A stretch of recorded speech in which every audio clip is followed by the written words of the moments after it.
राजस्थान के कोटा शहर की एक खौफनाक घटना। जिंदगी एक पहिए की तरह है जो घूमता रहता है। जहां से चीजें शुरू होती है वहां पर वापस आकर थम जाती है। बिल्कुल उसी राह पर, उसी मोड़ पर हमें फिर छोड़ देती है। क्योंकि जिंदगी का हर पल हमारे कर्म और नीति से जुड़ा हुआ होता है। यह कहानी राजस्थान के कोटा शहर से जुड़ी एक सच्ची घटना से प्रेरित किसी के असफल प्यार और प्रतिशोध की है। सपना, सलोनी और उनके मासूम दोस्तों की दास्तान है, जो समय के दुष्ट चक्र में फंस गए और उस मोड़ पर आके थम गए जहां मौत उनका इंतजार कर रही थी। राणा साहेब एक बहुत अमीर और आलीशान हवेली का मालिक था। उन्हें अपने से 10 साल छोटी उम्र की लड़की से प्यार हो गया था, लेकिन वो लड़की राणा साहब को अपने प्यार के मायाजाल में फंसा के उनकी जायदाद को छीन लेना चाहती थी। एक बार उस लड़की ने अपने प्रेमी के साथ मिलकर राणा साहब को मारकर जमीन में जिंदा ही गाड़ दिया। राणा साहब चीखे चिल्लाए, लेकिन उस लड़की ने उनकी एक न सुनी।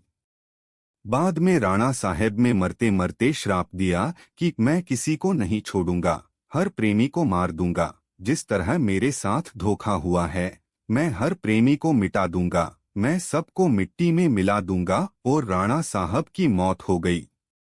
उन दिन के बाद वो जगह और वो हवेली श्रापित हो चुकी थी। वहां जो भी जाता था वो कभी भी वापस नहीं आ पाता था।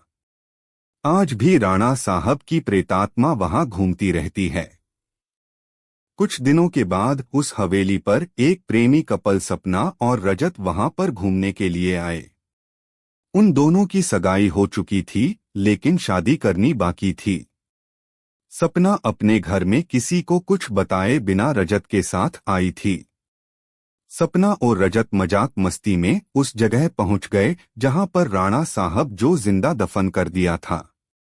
अचानक रजत उस जगह पर गिर जाता है और उसका पैर जमीन के नीचे घुसने लगता है।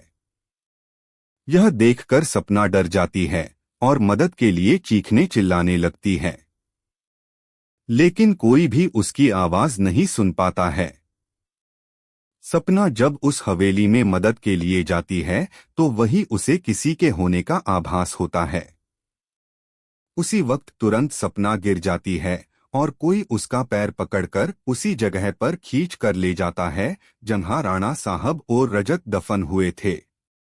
बाद में सपना भी उसी जगह पर दफन हो जाती है।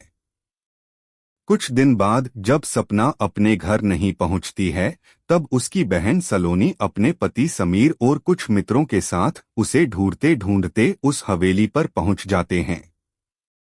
समीर एक पैरानॉर्मल एक्टिविटी का एक्सपर्ट है। जब वो सब उस हवेली पर पहुंचे तब समीर को पता चल गया कि यहाँ पर किसी बुरी आत्मा का वास है। उसने सबको सूचित कर दिया। उसी रात को उन सभी के साथ कुछ अजीबोगरीब घटनाएं होने लगती है, जैसे कि नल से पानी टपकना, अपने बेडरूम में मिट्टी का आ जाना, रूम की खिड़की या अपने आप हिलने लगना, किसी के रोने की और चिल्लाने की आवाज आना। यह सब देखकर वो सभी डर जाते हैं और उनमें से एक भागने की कोशिश करता है, लेकिन राणा साहब की प्रेतात्मा उसे भी जिंदा दफन कर देती है। दूसरे दिन जब उन लोगों को पता चलता है कि उनका एक साथी गायब है, तब वो लोग और भी डर जाते हैं। लेकिन समीर बताता है कि हमें यहाँ से बाहर निकलना है तो हमें उस आत्मा को बुलाना होगा और उनसे पूछना होगा कि वो आखिर चाहती क्या है।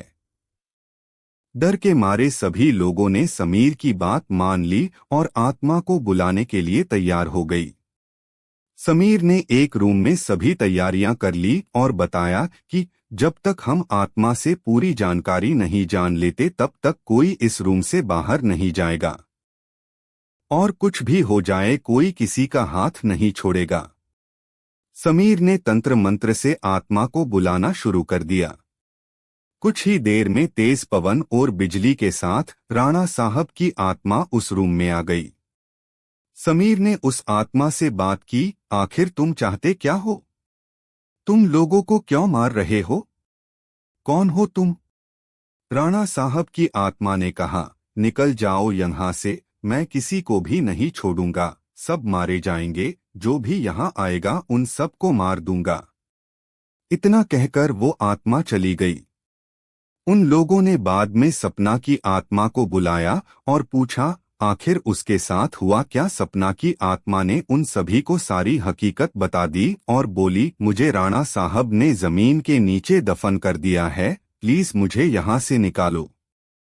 सलोनी ने अपनी बहन सपना से पूछा, राणा साहब की आत्मा को कैसे मारा जाए?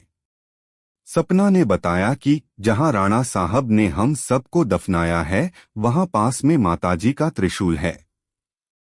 उस त्रिशूल से राणा साहब की आत्मा को मार जा सकता है और इस महल को उनके चंगुल से बचाया जा सकता है। इतना कहकर सपना की आत्मा वहां से चली गई। समीर, सलोनी और बाकी दोस्त लोग तुरंत उस जगह पर गए जहां राणा साहब को दफनाया गया था। राणा साहब की आत्मा ने उन सभी को त्रिशूल के पास जाने के लिए रोका, लेकिन सलोनी की भी तरह उस त्रिशूल के पास पहुंच गई और उसी त्रिशूल से राणा साहब पर वार किया। कुछ ही देर में राणा साहब और उनके साथ वो सभी आत्माओं को मुक्ति मिल गई जिसे राणा साहब ने दफनाया था।